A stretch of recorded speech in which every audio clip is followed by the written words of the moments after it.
How's it going, everybody? It's Pilot Flame, and we are back with another video. And today we're going to be looking at how to use your triple captaincy chip going into game week 35 and onwards, as well as the kind of players that you should be looking to captain this game week. As you can see, we got the green screen behind me. I have to kind of work around some lights and that sort of stuff in order to kind of get that to work. But yeah, we'll get it sorted. We'll get it sorted. For now, it's just going to be a green background. But without further ado, let's get into the captaincy video. So unfortunately for me, I didn't keep the same team as the one I put out. I kind of got a bit worried about Man City. They haven't played as of yet, so my score kind of looks pretty bad at the end of today's games because I'm at 0, -8, and I had no players play today. So my rank will probably look a little bit bad for the time being, but that's okay. We'll hope that our players can bring it back. We took the triple captaincy off of Bruno Fernandes and we kind of reassessed. So basically what we did is we took out Richarlison and we took out the likes of Mohamed Salah and we brought in 2 City assets in Foden and Kevin De Bruyne. And basically what we're going to try to do is kind of use our kind of know-how and kind of figure out when Pep is going to rotate and when the best possible triple captain is going to be. I think that it's either going to be of one of the few players that I'm going to mention in this video, but I think it's basically kind of boiling down to Manchester City or Manchester United assets come either game week 36, 37, or 38. And what we're going to do for transfers in terms of looking for alternatives, possibly, or differential captains, is targeting Bournemouth. They've conceded quite a few goals, and basically we're going to be rotating our transfers around that. And obviously the last thing is kind of risk of Man City rotation versus the reward you can get. So obviously even Kevin De Bruyne is not fixture proof. So we have to kind of assess that situation. And if we think that he's most likely not going to play, so like this week we know for certain he's almost like 99.9% guaranteed to start alongside the likes of maybe Phil Foden as well, who we also brought into our team. And we kind of have to play around that. So the first player that we're going to be looking at on the captaincy list is Bruno Fernandes. He's just obviously, one of the obvious choices. He can be triple captained as well. Even this week, I considered it. I took it off at the last minute, switched the captaincy to De Bruyne, and kind of held the chip for a future game week. He didn't play in the Southampton fixture. Obviously, wasn't in Manchester United squad. Was still playing at Sporting Lisbon at the time that we drew 1-1 with Southampton. Also, another player, Martial, did not play in that, who's also on this list. And he's just going to be that X factor alongside Martial, and he's the man in form, so he could be, very dangerous versus their defense.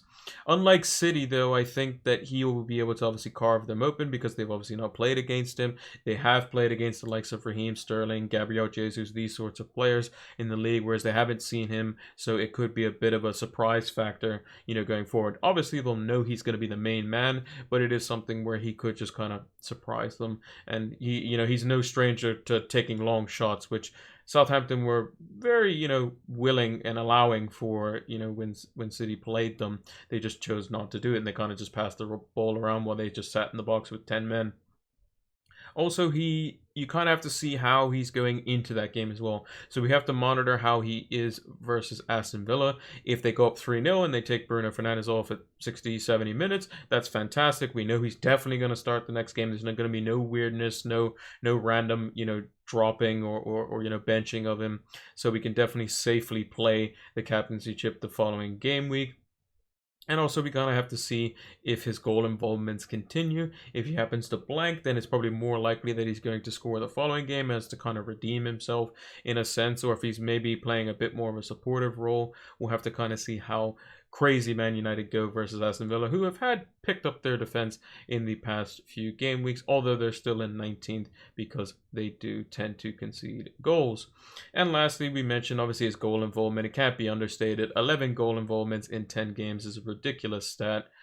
Even the likes of, Kevin De Bruyne and, even the best midfielders in the world would obviously appreciate that kind of stat line. So I think Bruno Fernandes is definitely a very good captaincy choice. I'm looking at him for triple captaincy. I almost did it this week, but I kind of second guessed it because I needed City assets in, and I think the safer captaincy choice this week, especially with Newcastle, having their players being out like St. Maximin and Almiron, who suffered injuries in their previous game. I just felt Kevin De Bruyne was a safer pick, and I had to reassess the triple captaincy chip for the next coming game weeks. Moving on to the next captaincy option, obviously, is Kevin De Bruyne. He's just obviously arguably the best fantasy asset that there has been this season. He has the most points. He has 31 goal involvements. It's just pretty ridiculous. And he's owned by over half the player base. So if you don't have him, well, you're in trouble if he does well. And he's most likely going to start this week. He showed his importance when he doesn't start. Obviously bringing him on and Foden on was kind of a weird substitution, while bringing off Mars and Sterling off at the same time, and then he played a more reserved role anyway. It was a bit weird, with Pep substitution. So I think he's just going to start with them definitely this game week, and I think it's almost a necessity if they want to just make sure that second place is comfortable. In the last game that they played versus Brighton earlier on in the season, they won 4-0. De Bruyne had a goal, assist, clean sheet, and I think he picked up either 2 or 3 bonus points in that game. So he clearly knows how to play against Brighton quite well. He had 4 shots in total. He had 2 inside the box, and that was 1 less than Aguero's 5. And 2 of his passes in the game were key passes, which were quite good, one of which was set up for an assist. And even Brighton, they did keep a clean sheet versus Norwich, but having, watched that game and kind of been paying attention to, the Brighton assets, they're not very good, and that's why they've been fluctuating around the drop zone for a good bit of portion of, a large portion of the season, let's say. And they haven't looked, as good overall. Their bright spark after the restart was definitely versus Arsenal. But Man City's a different beast. They're going to be definitely wanting to kind of prove themselves, definitely wanting to, go back to winning ways after obviously losing to Southampton. And we'll probably definitely see that, going towards the Newcastle game being played tomorrow at the time of recording, as well as the Brighton, Bournemouth, and Watford games. And the fixtures will get better and better. And then obviously City on the last game of the season plays Norwich, another triple captaincy option there. Lastly, I would like to mention about Kevin De Bruyne is that he is probably, alongside Fernandes, the 2 front runners for the triple captaincy chip, mainly in game week 36. When he plays Bournemouth at home. He also plays Norwich in game week 38, and then also Watford is also not a bad fixture for him in game week 37, as well as Bruno Fernandes has West Ham at home in that same game week. So those are the 4 fixtures. It's probably going to be De Bruyne or some type of City asset for the triple captaincy chip in either game week 36 or 38. I think 36 is probably a little bit more secure because in game week 38 they kind of have their mind on the Champions League at that point. And in game week 36, there's, Pep can kind of gauge his team. He'll maybe play De Bruyne in that game, not play him in game week 37, and try not to play him in game week 38 so that he has him fit and healthy going into the Champions League. And obviously the other mentioned Manchester United player on this list is Anthony Martial. He also did not play in the 1-1 draw versus Southampton. I believe he was injured during that game. And he's just a different type of player than what he was earlier on in the season. We see him getting more in the box, staying in the box, and putting those chances away when they come to him. He doesn't get very many shots off in the game, but much like Mason Greenwood, when the chances do come to him, he does take advantage of those.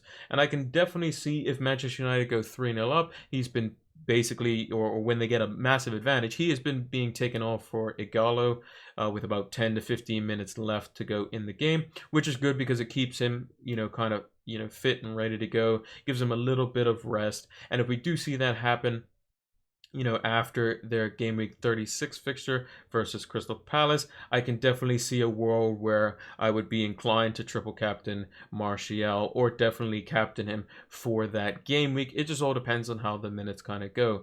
And unlike Jesus in their game versus Southampton, I think that Martial versus Southampton will definitely put those chances away. He's one that is the most clinical statistically from the United players that have played a significant amount of minutes this season. And, we want Martial in the box as, this type of striker that's being, he's played out of position in FPL terms, and he's going to be putting those chances away. Shots in the box for Martial typically mean very good shots, and they also mean very good chances to score, which helps Manchester United rack up those massive point totals that we've been wanting from their assets this season. And lastly, for the captaincy, potentially for game week 35 plus, is Jamie Vardy. Now, it's a bit interesting because I'm going to be bringing him in. I don't currently have him in my team. He scored again tonight versus Arsenal, so that's 3 goals in the last 2 games. He is the lead runner for the Golden Boot with 22 goals this season. And I think that just basically I'm going to be doing a transfer where I just target Bournemouth, basically. You know, they've conceded 12 in the 4 games since the restart, and they're just not very good defensively. So Vardy in Game Week 35 versus Bournemouth. Then you have the likes of Gabriel Jesus, who I can bring in for Vardy. It's just a straight swap.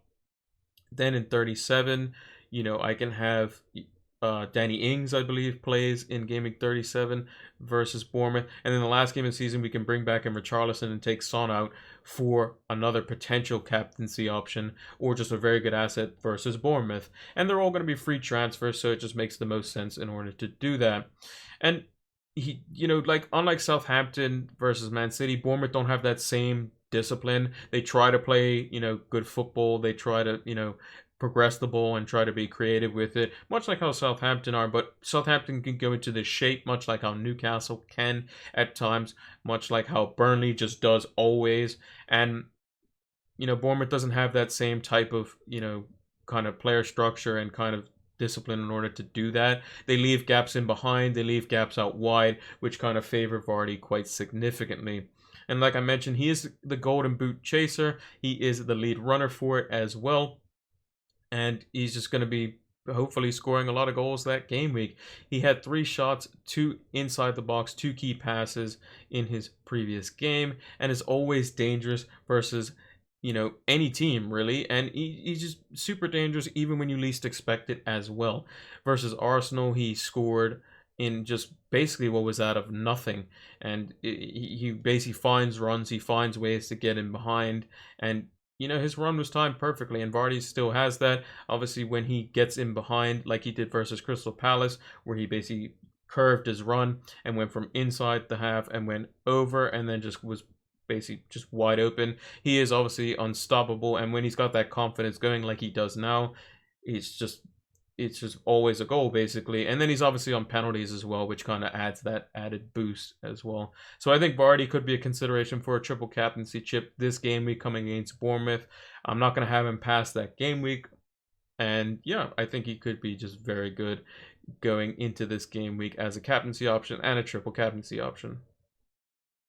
And that's going to do it for this video. Make sure to leave a comment down below if you think I was a bit foolish getting rid of Salah and Richarlison before they have 2 fairly good fixtures on paper. But I was kind of scared of City. I kind of caved on that. That's my fault. But hey, it is what it is. I post those on Twitter to, you know, let you know if there's any lineup changes, which I did this time before the deadline, albeit it was very close to the deadline. I only made the transfers about 3 to 4 minutes before the deadline finished, so it was kind of a bit of a hurried thing, and usually I'll put those lineup updates there with the team sheet as well. Also, leave a comment down below as to who you could potentially be transferring in. Maybe you want a one-off captain, kind of like how I'm going with in the coming game weeks. As well, leave a like on the video if you enjoyed it. Make sure to subscribe to the channel if you are new, and make sure to put those notification bells on so that you can get our content as soon as it is readily available. Also, like I said, make sure to follow us over on Twitter. That's where we do any lineup changes, or we post our YouTube videos, as well as when we post our streams on Twitch, which is also PilotFlame226 for our game week discussions.